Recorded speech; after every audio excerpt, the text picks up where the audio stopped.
Criteria analysis. We have a criteria analysis here. You can use it. It's here. I just put it here. And let's see what we have on properties. Here I have a tag. It's WString, and you should just link it to your alarm window. I will show you. So this is a tag. It's an internal tag. It's not a big deal. And this is about appearance, border, layout. These are about appearance. We don't have any special thing here, guys. And even we don't have anything on events. But here on the alarm window, you have to and you must, on the layout, I think, no, it's on display, yes. Here, you should call the same tag that you define on your criteria analysis. And after that,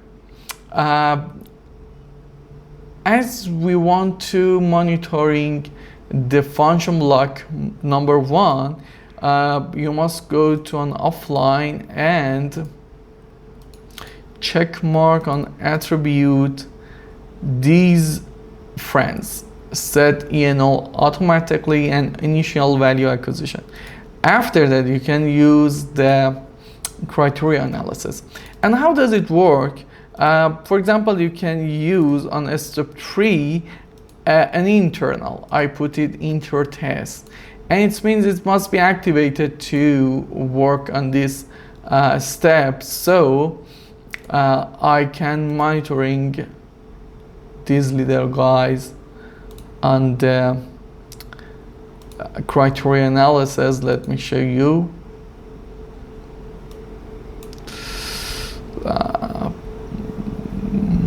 Okay, is everything fine? Finish. And here just go to monitoring. It's enabled. I just here you can see that we don't have anything here.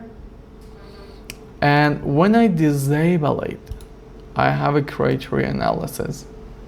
Okay, and it shows me, no, it doesn't show me on the it should but where is it? Let me enable it again. Okay, and let me disable it. Okay, here now. Yeah, I have it here.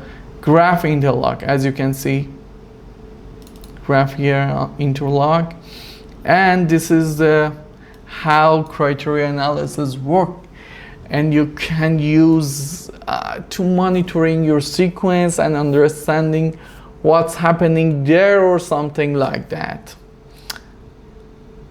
Take care and see you soon.